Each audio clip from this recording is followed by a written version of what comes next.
Hi, Pat the Podcast Editor here. This week, we're diving into part 2 of our series, discussing the hurdles and obstacles in the path of any aspiring business owner. In this episode, the boys cover such challenging conundrums as being stuck on what your business should actually be. We've got quite a lot of experience in coming up with ideas for product-based businesses. We were going to go into producing smart light bulbs at one point, and we had contacts over in China. Yes. That's one thing we did. Yeah. Do you remember we also came up with a board game idea that me, you and Dad were going to market together? Do you remember we also had a car hire business called Red Chili Car Hire at one point? And Lloyd gives his take on work-life balance and why the majority of people are too extreme on either end of the spectrum. I think at the moment, people think you either have to be Gary Vee and hustle, work 72 hours a day and all that sort of thing, or they think you have to be Tim Ferriss and the 4-hour work week and you have to do all these hacks to only work like 5 hours in a week. And I think I want to prove that you can have balance and still grow a business and be really happy and successful. That's my mission. Now, before we dive in, we'd like to take a second to thank our sponsors, Adobe Express. Adobe Express allows you to quickly and easily create standout social graphics, logos, flyers, and more on web and mobile. Click the link in the description to try Adobe Express today. Right, let's get stuck in. This is episode 139 of the Business Anchors podcast. We're just a couple of business anchors. Welcome to the Business Anchors podcast. This jingle is slightly too long. This jingle is slightly too long.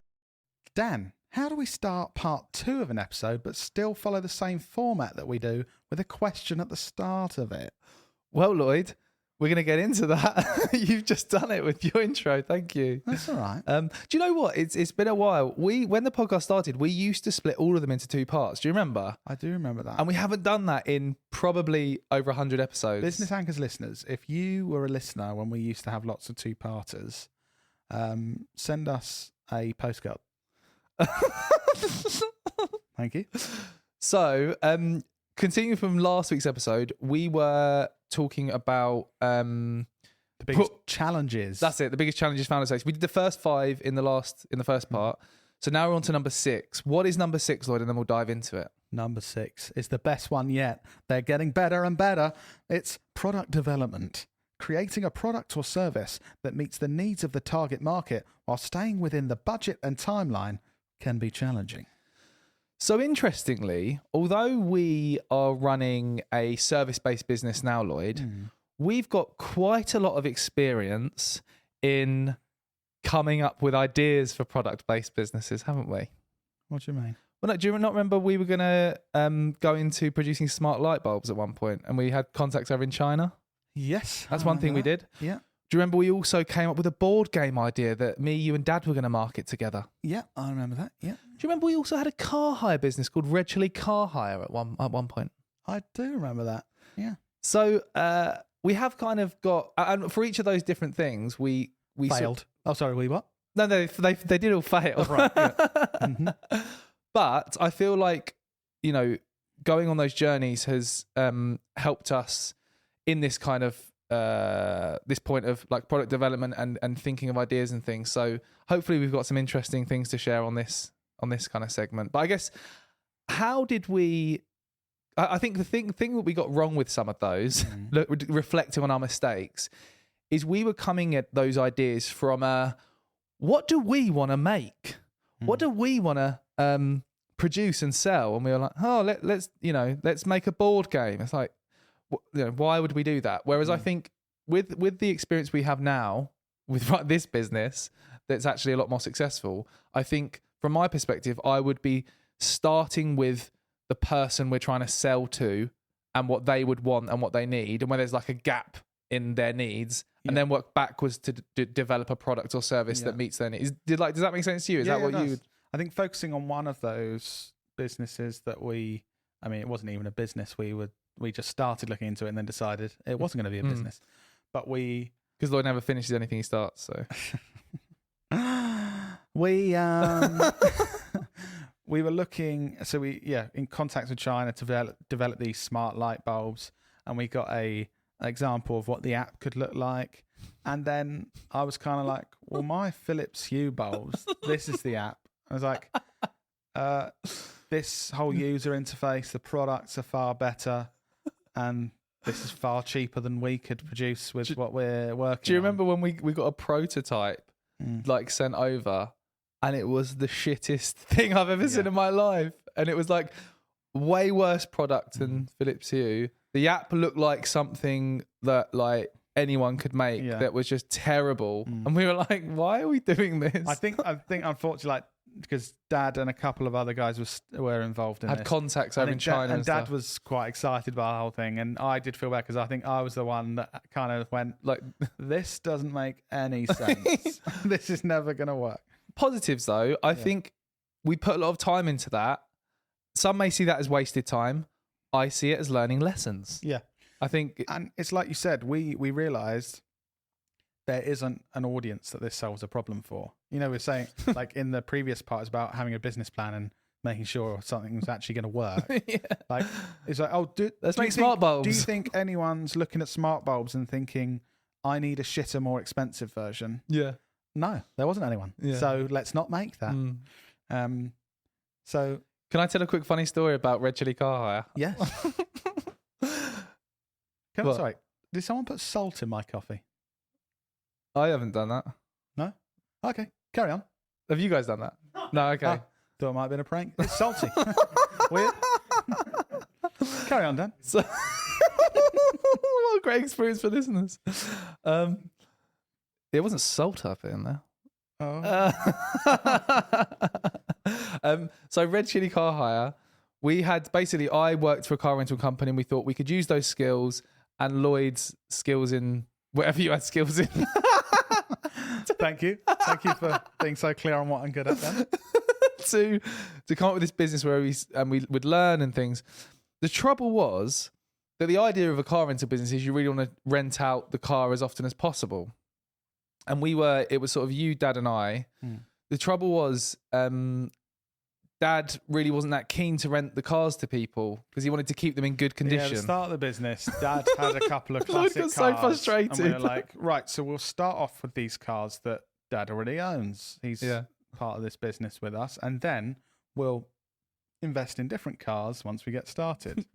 Put so much effort in, built this website, this whole business plan, branding, did a photo shoot at the local golf club with like white cliffs in the background, a lighthouse, all this stuff. Then we're ready to go. Get our first inquiry. Like, oh my God, it's worked. Right, we've got our first customer. It's like, Dad, so someone wants to hire that for the weekend. He goes, I don't really want to hire to someone I don't know. And I remember my heart sinking. It's like, what do you mean you don't want to hire someone you don't know? It's like, I don't think I feel comfortable hiring the car to someone I don't know. And I was like, well, how do you expect a business to work? Just what? I remember you getting so pissed off. You don't even know enough people to make this business a success. If everyone you knew hired the car, it still wouldn't earn enough money. And he's like, well, I just don't feel comfortable with someone I don't know driving it. And I was I've been spending months building this business, you wanted us to start with these cars that we created all these documents that people have to sign and like this whole customer journey. Then it's okay, fair enough. Well, they at least need to be a friend of a friend. And I was like, you can't have a business where you can only deal with friends of friends. That is not viable. I lost my shit at that. Yeah. But I think, looking back, I think Dad was excited to start a different business with us. And I actually think he was trying to help us develop some of our skills in business. Yeah. And he was excited by that. I think he probably just should have been more open with us about his thoughts. I just remember being so happy when we got our first inquiry. Like, yes, this marketing's working. Yeah. The website's working. Yeah. Like, there probably was literally one inquiry. Like, I don't know a Stephen Smith, so I don't think we should hire to them. Yeah. It's like, great, Dad. So this business has a potential of having income of £200 a year when Uncle Stephen wants to hire your car, and you won't even charge him because you know him. Anyway, sorry, rant over. Oh God, fun times. But to be honest, I do look on those years fondly when me, you and Dad were coming up with stupid business ideas and trying to figure it out. And they were all awful, But and I think this is a good piece of advice for the listeners. Like, you need to go through the motions of coming up with shit ideas and trying to implement them and then failing to eventually get to, like we have, like, I class this as a successful business now. Like, it's Also, genuinely, like, that was for the Red Chili car hire. That was the first website I built and stuff. Yeah. So you look back, it might still be live. Actually, no, I've taken it down. Oh, thank God. Because Uncle Stephen didn't want to. Yeah, could have just cars. messaged you, right?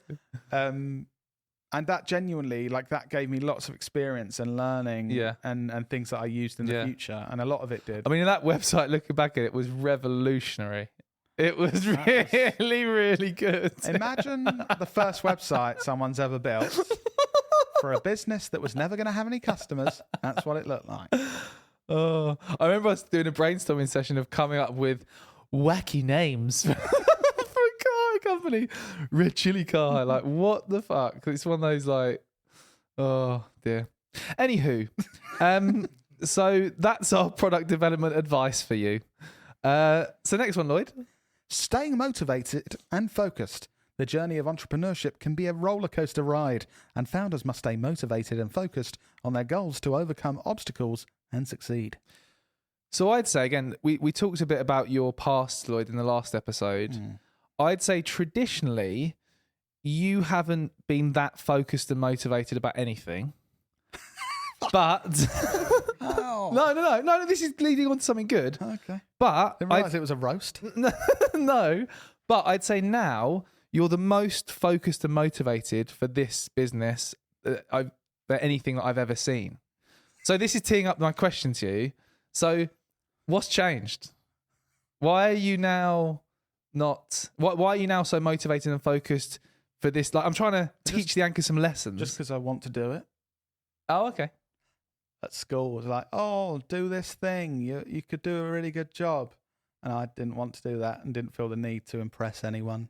I think a lot of it is I never felt the need to show anyone else what I was capable of or felt the need to impress other people. Whereas I think a lot of people like you, I constantly want that. Crave people going, Dan's doing a good job. Yeah, like, love me. And I have to admit, I had that with girls that were in the friend zone. Love me. Yeah.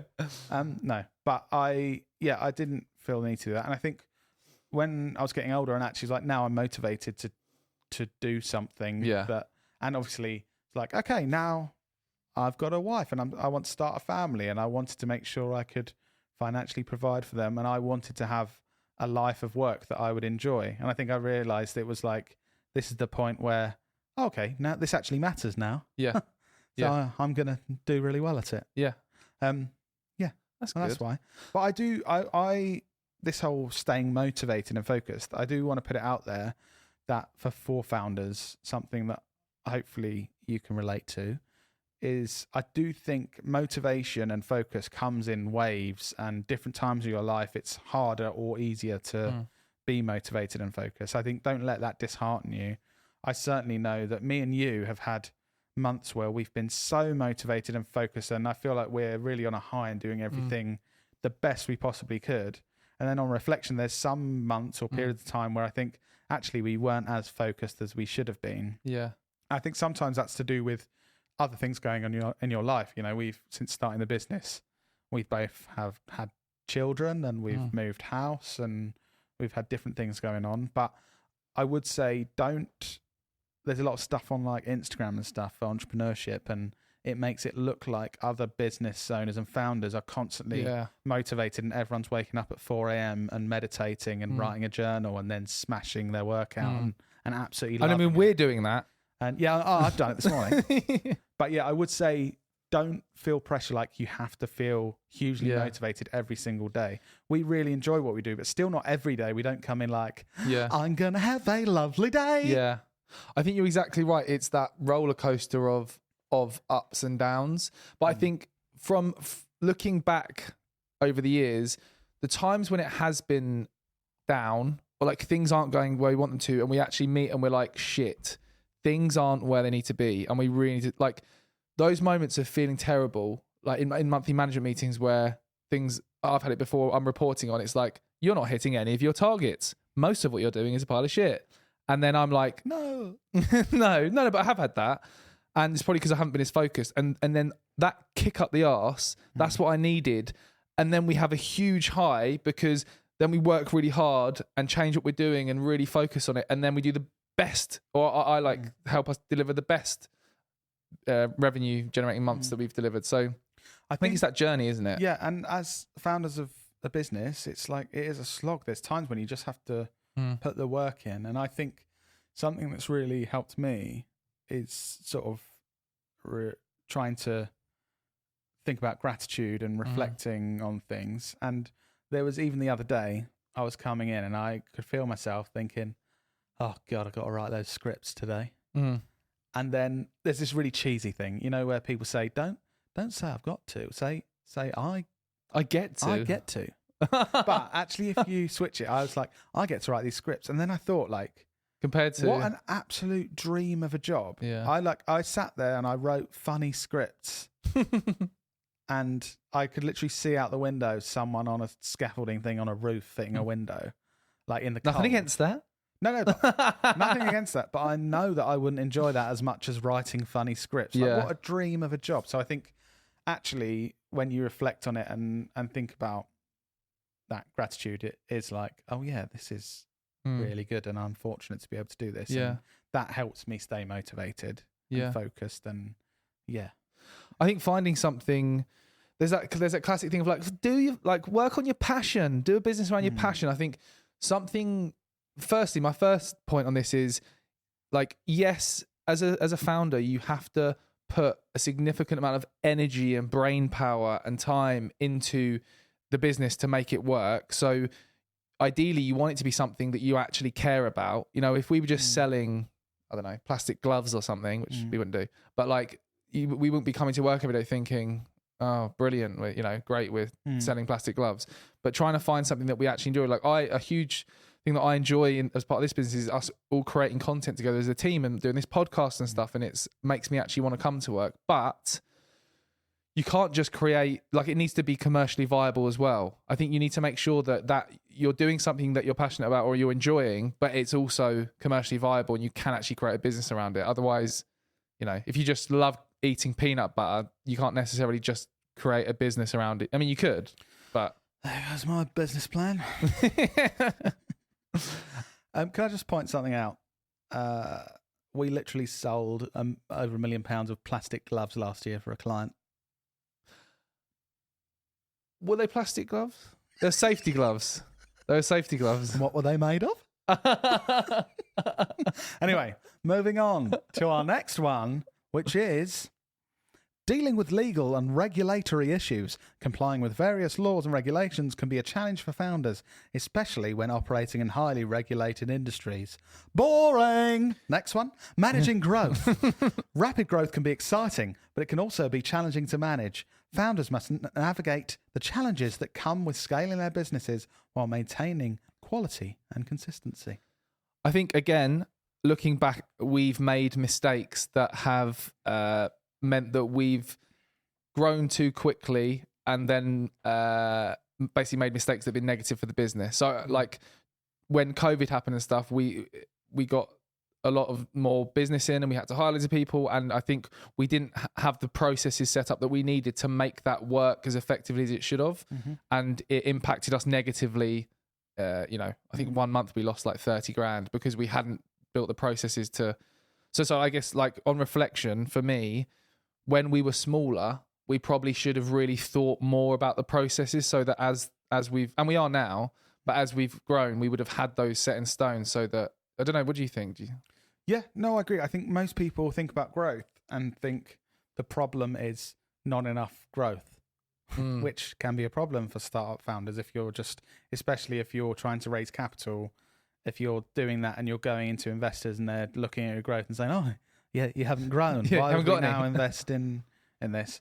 But yeah, a big challenge is, as ChatGPT said, is managing growth. So growing quickly also really presents big challenges. So like I said, at the moment, really happy with our team and the skills we have within our team and really love working with everyone in each of our teams we have. But if we grew really quickly next month, we have to hire people, add a load of new people.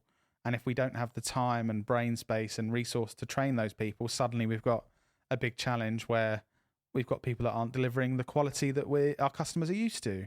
And, there's cash flow issues are growing quickly where, this customer's going to pay us loads in 6 months and we have to prepare for that, but we haven't got the money now to pay for that growth and things like that. So I think, managing growth is definitely a challenge for founders. I suppose my tips would be going back to something I said in the last episode about the finance stuff of really having a good eye on your finances and knowing if it's sensible to invest in things or not invest or be a bit more cautious with money to manage that growth and how you're doing things. Yeah. I don't know if you've got any tips, Dan.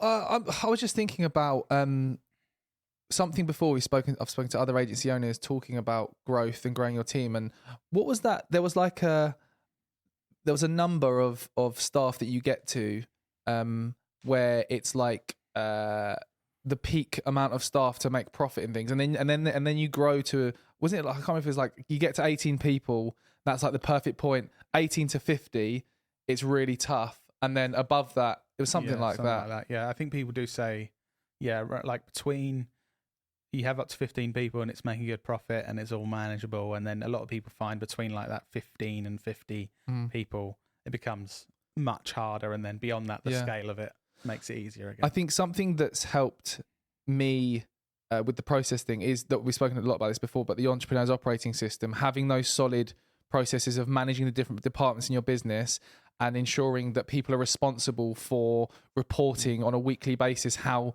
things are going in each of those departments has been really useful for me. I think it helps keep a solid eye on what's going on and how things are working on a regular basis so that you can go in and fix any of those problems earlier on. Whereas before, like I said, when we didn't have all these processes, we'd have like a monthly meeting, like, how's everything going? Like something could have, gone on in week 1 and it was week 4 and we hadn't done anything because we'd only just realized that. So having those weekly meetings has been really useful. And we've done a whole episode on the entrepreneur's operating system. If anyone's interested in listening to that, which you can find on all your favorite podcast places, which you're listening to now. You're great already call there. to action, You're already Lloyd. there. Great call to action. Something random, not to do with anything, but good. That'd be great to listen to. no, it does just make me think. We were looking at the data of from you listeners, and I think a couple of episodes ago we asked you to go and check out businessanchors.inc, our new podcasting website, and we were trying to figure out if this is a good thing or a bad thing, but looking at the listener data, loads of people just stopped listening to the podcast at that point to go and check out the website. But I don't know if they came back or not, but cool. Yeah. What's your point? I don't know. It's nice to see you do what we asked you to, though, listeners. We literally said, go and check out businessanchors.inc, and then from that point on, we could see that loads of you stopped listening and went to the website. Yeah. So thank you for that, but come back next time, please. Yeah. Thank you. That was my point. Yeah. Next one, Lloyd. Balancing work and personal life. Running a business can be time-consuming and all-consuming, and many founders struggle to find a healthy balance between work and personal life. So do you think you are good at balancing work and personal life? I think this is one of our biggest... No, I'm asking you. I think this is one of my biggest strengths. Yeah, I agree. This is what I want to write a book on one day. Okay. And I think... So in years to come, when the business has grown even more and really successful... Tay and Jay are driving in Rolls Royces because obviously they've been promoted so much and they're just like absolutely balling. Yeah. And they'll have like gold desk where they sit at, to do the podcast, all that sort of thing. Yeah. So do you understand when it is now? It's then. Yeah, then. Right. Okay, right. I want to write a book, and because I think at the moment people think you either have to be Gary V and hustle.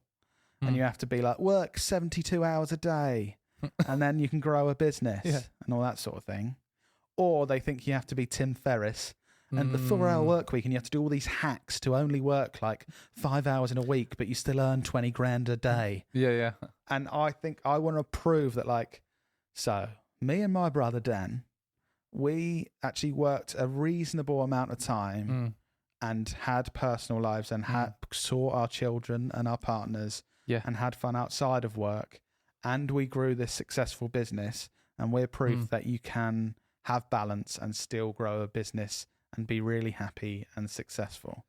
That's my mission. Right. And what are your what are your secrets? What if anchors are listening thinking, I want to have a good work-life balance, what are you doing that other people aren't? Oh, those secrets. Right.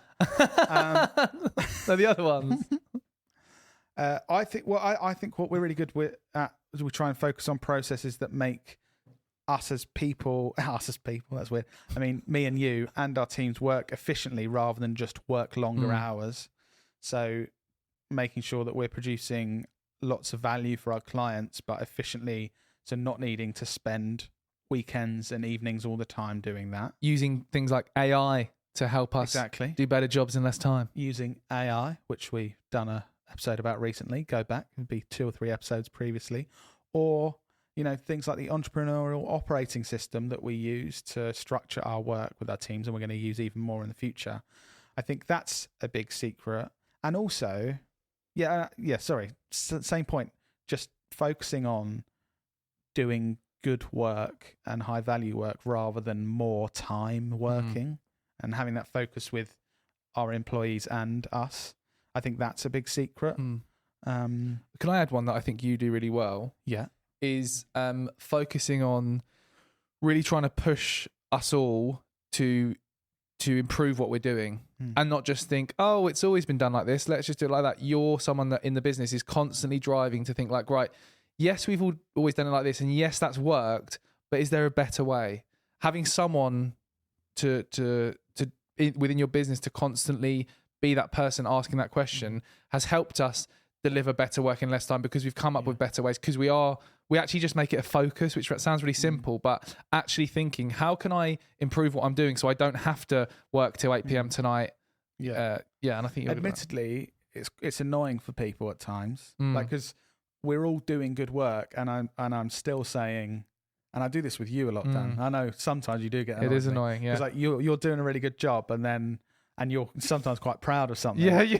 And then straight away, because I'm always looking on how it can... Oh, it's so annoying. Well, surely it would be better if you did this, this, and this. And then you go, I'm sorry about that. I can see your face drop. But then you do it, and then you're even happier. Yeah. But so it's annoying, but it helps us all be better, do better work, and all achieve our goals. But I think you're right. That constant focus on, even if something's really good, how's it going to be better next time? What are we going to do to improve this? Yeah, I think I historically haven't been that good at the whole work-life balance thing. I think I've got a lot better from sort of being around you and seeing how you do it. But I used to do that tunnel vision thing where I'd be like, there's a problem, I need to solve it, and I need to spend 3 days on it unless it's solved. I think in the last... Yeah, I think I've got... In the initial years of the business, you were like that. But I think you've... That was when it was like me and you were a very small team, and you were like, if I put more hours in, this will work. And then I sort of wake you up the next morning on your desk. Like, do you reckon maybe you should stop doing that thing? And you'd be like, yeah, right. Yeah.